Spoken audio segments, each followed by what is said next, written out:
हमने काफ़ी काम किया है मैट्रिसेस की ज़रब, जमा, तफरीक और उनके माकूस पर। आइए देखते हैं कि मैट्रिसेस जो हैं वो किस चीज़ के लिए बेहतर हैं। और ये याद रखिए कि तमाम मैट्रिसेस जो हैं वो एक तरीका है डेटा को ज़ाहिर करने का, और जो तमाम उसूल हमने सीखे हैं ये इंसानों के बनाए हुए उसूल हैं, और ऐसी कोई बुनियादी चीज़ नहीं है कुदरत में जो ये कहे कि मैट्रिसेस जो है इस तरह ज़रब देना है इन्हें। लेकिन आप देखेंगे कि जिस तरह हम इसे सीखेंगे और इसका इस्तेमाल हम जानेंगे तो आपको ये काफ़ी फ़ायदेमंद नज़र आएगा। तो हम जो अपने अलजेब्रा 1 या अलजेब्रा 2 की तरफ वापस आते हैं, अपनी लीनियर इक्वेशंस की तरफ। तो लीनियर इक्वेशंस का जो सिस्टम है, और हमारे पास जो हम मालूम करेंगे कि दो लीनियर इक्वेशंस की लाइंस जो हैं वो कहाँ जो है आपस में इंटरसेक्ट कर रही हैं, कता कर रही हैं, यह मालूम करना है। यूँ कहें कि एक मसावात है 3x जमा 2y और ये बराबर है 7 के, ठीक। और दूसरी मसावात है हमारे पास लकीरी -6x जमा 6y और ये बराबर है, यूँ कहें कि ये जो है बराबर है 6 के, ठीक। तो ये मसावत जो है बुनियादी तौर पर क्या है, तो ये दो लकीरें हैं जो आपस में हमने मालूम करना है कि किस मुकाम पर कता कर रही हैं। और ये सिर्फ एक जो है तारुफ है कि मैट्रिक्स को हम किस तरह इस्तेमाल करेंगे इसे मैप करने के लिए। मैट्रिक्स की दुनिया में यूँ कहें कि ये हमारे x और y कोऑर्डिनेट्स हैं। ये कोऑर्डिनेट्स जो हैं इस पे हम इस पहली मसावत को जो है हम देते हैं, ये हो जाती है y बराबर है 3/2x जमा 7/2। तो 7/2 जो है वो कितने के बराबर होता है, ये बराबर होता है 3 सही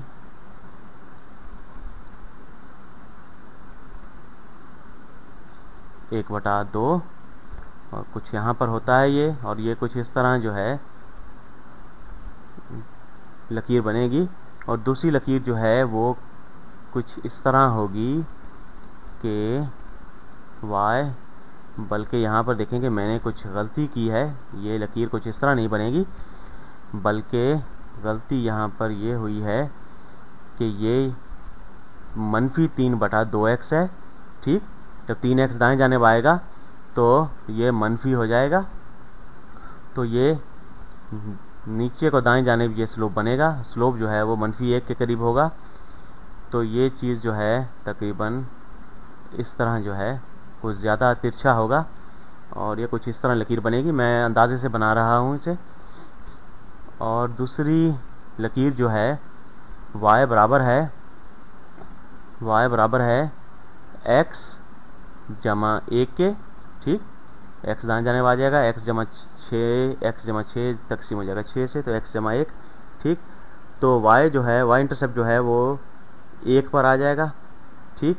तो 1 कुछ यहाँ पर होगा, और स्लोप जो है वो हमारा 1 है, तो ये कुछ इस तरह हो जाएगा, ठीक। दूसरी मसावत कुछ इस तरह बनेगी। और जब आप इस मसावत के निज़ाम को जब हल करते हैं तो आप x और y की कीमतों को देखते हैं जो इन दोनों लकीरों की के मायार पर पूरा उतरती हैं। ये लाल रंग से जो है लकीर जो है ये इस पहली मसावत की तमाम x और y की कीमतों पर पूरा उतरती है, और दूसरी हरी लकीर जो है वो दूसरी मसावत की तमाम x और y की कीमतों पर पूरा उतरती है। और ये कहाँ पर एक दूसरे को कता कर रही हैं, ये इंटरसेक्ट कर रही हैं इस मुकाम पर जहाँ पर जो है ये दोनों मसावत जो है दोनों मसावत में x और y की कीमत जो है वो बराबर होगी, ठीक। ये चीज़ ध्यान में रखिए। तो यहाँ पर जो है इसे हम इन दोनों मसावत को हल करके इसे मालूम किया जा सकता है, जिस तरह हम लकीरी मसावत को हल करते हैं गैस जॉर्डन एलिमिनेशन मेथड के तहत, जिस तरह हमने गैस जॉर्डन एलिमिनेशन मेथड में किया था, जो कि एक मुख्तलिफ तरीके से इसे ज़ाहिर करता है। हम अब देखते हैं कि इसे मैट्रिसेस की दुनिया में किस तरह हल किया जाता है। तो हम जो है इसे कुछ इस तरह करेंगे, और मैं आपको अगर वक्त हुआ तो साबित करके दिखाऊंगा कि दोनों एक ही तरीके हैं मैट्रिक्स को वाज़े करने के। और आप जो है इसे कुछ इस तरह लिख सकते हैं, 3 -6 2 6। ठीक, मैंने ये जो इनके अददी सर हैं इन्हें ले लिया है, ठीक, दोनों मसावात में एक्स और वाई के, और इससे हम ज़रब देंगे कॉलम वेक्टर मैट्रिक्स जो है एक्स और वाई से, और ये बराबर होगा एक दूसरे कॉलम वेक्टर से जो कि हमारे पास है 7 और 6। ठीक, 7 6।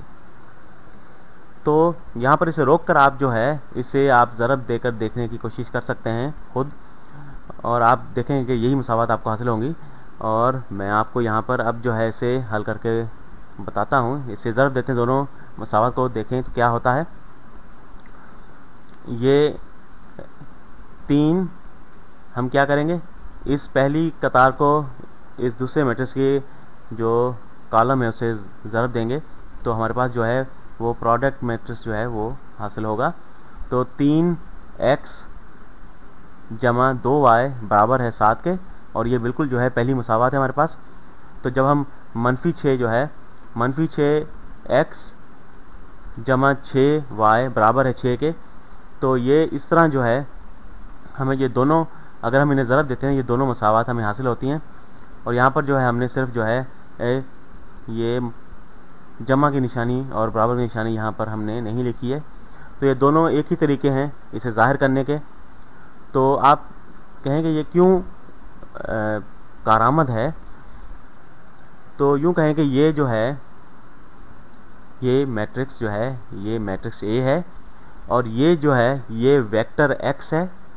ठीक, वेक्टर एक्स इसे कहेंगे, और ये वेरिएबल नहीं है और ये वेक्टर है, और ये कुछ मोटा होता है, बोल्ड होता है। आपकी जो है किताब में आप देखेंगे कि ये मोटा इसे लिखा जाता है, बोल्ड लिखा जाता है। और ये भी जो है वेक्टर मैट्रिक्स है, और ये भी इसे भी बोल्ड बी से लिखा जाएगा। ठीक, तो मैट्रिक्स जो वेक्टर नहीं है उन्हें, जिनका एक ही डायमेंशन है, उसे हम एक कैपिटल लेटर से लिखते हैं, और जो वेक्टर हैं उन्हें लोअर केस में लिखा जाता है, छोटे लेटर से लिखा जाता है हरूफ से, और उन्हें मोटा या बोल्ड कर दिया जाता है। तो ये मसावत जो है इस तरह होती है कि a ज़रब x बराबर है b के। a जो है ये मैट्रिक्स है, x जो है x और y की कीमत है, और ये जो b है वो 7 और 6 जो है ये वेक्टर मैट्रिक्स में आ गया है हमारे पास। अगर ये अदद होते आम अलजिब्रा में, अगर हम इसे लकीरी अलजिब्रा में लेते तो ये ax बराबर है b के, हम इसे इस तरह हल करते। तो हम इसे किस तरह हल करेंगे, आप जानते हैं कि ख़ती मसावात जो हैं उसमें हम अगर x के लिए इसे हल करना है तो हम इसे a से तकसीम कर देते हैं दोनों जानिब, या ज़रब दें a के माकूस से, तो 1/a से हम ज़रब दें दोनों जानिब इस मसावात को, तो ये ख़त्म हो जाएगा, हमारे पास x रह जाएगा, x बराबर है b/a के। तो ये तरीका है जिस तरह हम रवायती तरीके से जो है सादा लकीरी मसावात को हल करते थे। लेकिन मैट्रिक्स के तरीक़ाकार के मुताबिक जो है ये मुख्तलिफ होगा, और अगर हम इसे इसके इन्वर्स से ज़रब दे दें तो क्या होगा। अगर हम इस मसावात को दोनों जानिब जो है इसके a के माकूस से ज़रब दे देंगे, और यहाँ पर ज़रब देते हुए ये चीज़ ख्याल रखिएगा कि इसका जो ऑर्डर है, इसकी तरतीब है ज़रब की, वो अहमियत रखती है, हम इन्हें आपस में आगे पीछे नहीं कर सकते। तो दोनों जानिब हम जो है a के इन्वर्स से हम ज़रब देते हैं, a इन्वर्स से हम ज़रब देते हैं, a इन्वर्स ज़रब a ज़रब x, वेक्टर x है ये बराबर है a इन्वर्स ज़रब b। ठीक, तो मैंने इस इज़हारिये को जो है मैंने ले लिया है और इसे ज़रब दिया है a इन्वर्स से, तो ए इनवर्स ज़रब ए जो है आइडेंटिटी मैट्रिक्स के बराबर होता है ज़रब एक्स बराबर है ए इनवर्स बी, और ये एक्स के बराबर हो जाएगा क्योंकि किसी भी मैट्रिक्स को जब हम आइडेंटिटी मैट्रिक्स से ज़रब देते हैं तो वही मैट्रिक्स जो है वो रह जाता है। तो एक्स बराबर है ए इनवर्स बी के, तो ये इस तरह हो जाता है।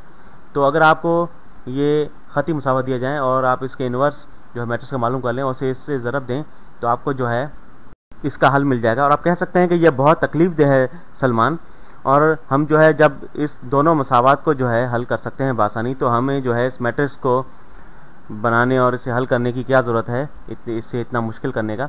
तो यहाँ पर जो है 2 बाय 2 के जो मैट्रिक्स है उसे हल करना तो आसान है, लेकिन अगर ये आप 3 बाय 3 का मैट्रिक्स अगर हल करना हो या उससे ज़्यादा बड़ा मैट्रिक्स हल करना हो तो ये बहुत मुश्किल हो जाता है, और जितने बड़े नंबर की तरफ आप जाएंगे ये उतना ही मुश्किल होता चला जाएगा, और जो मैट्रिक्स जो है उसे हल करना भी मुश्किल हो जाएगा।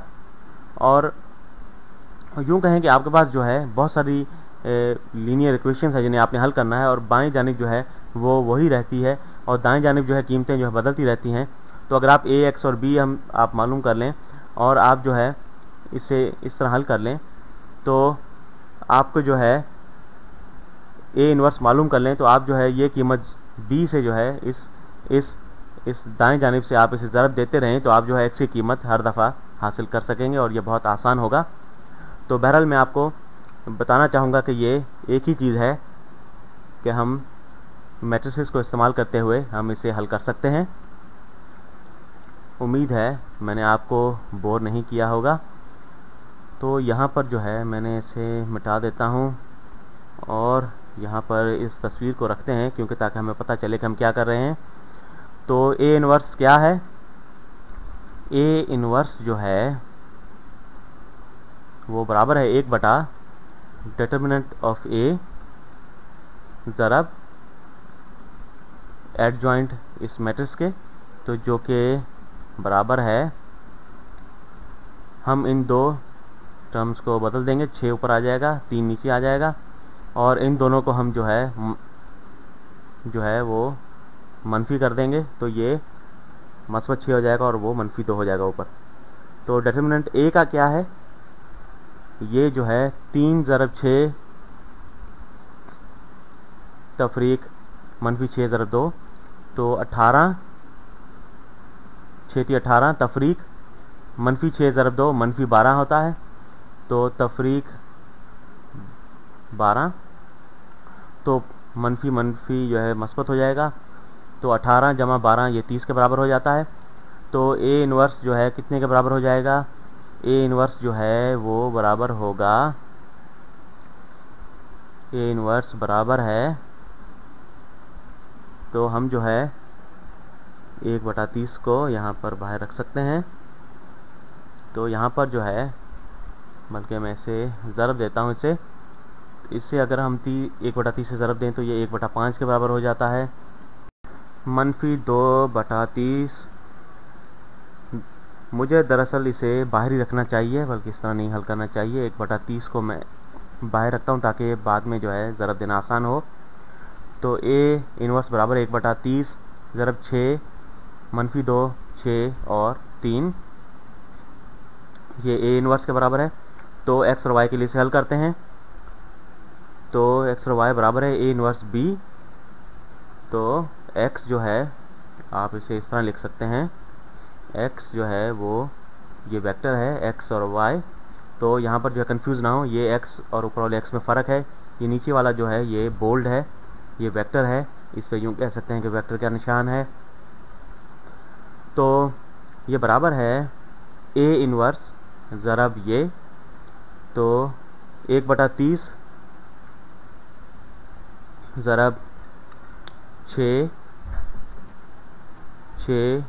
मनफी 2 और 3 ज़रब 7 और 6 7 और 6, ये कितने के बराबर हो जाता है? 1/30 ज़रब, इन्हें हम आपस में ज़रब दे लेते हैं, 6 ज़रब 7 6 7 42 मन तफरीक 2 ज़रब 6 6 सत्ते 42, तफरीक 2 ज़रब 6 या तफरीक 12, तो ये 30 के बराबर हो जाता है। 6 सत्ते 42, 6 सत्ते 42 जमा 2 ज़रब 6, तो 42 जमा 12, ये क्या सही है।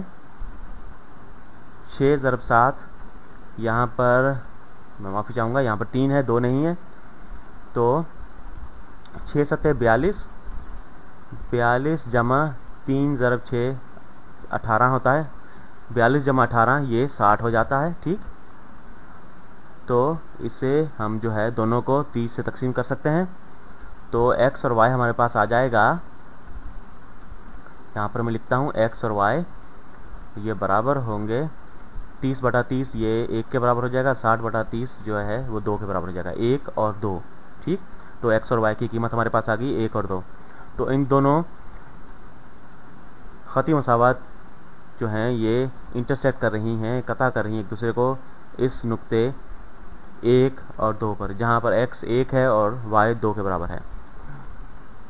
ये हमने यहाँ पर काफ़ी काम किया है, लेकिन ये इसकी वजाहत के लिए है। आप इसे देखें कि जब ये इस तरह दिया गया हो, आप इन्वर्स मालूम करें और ज़रब दें, इसमें ज़्यादा वक्त नहीं लगता।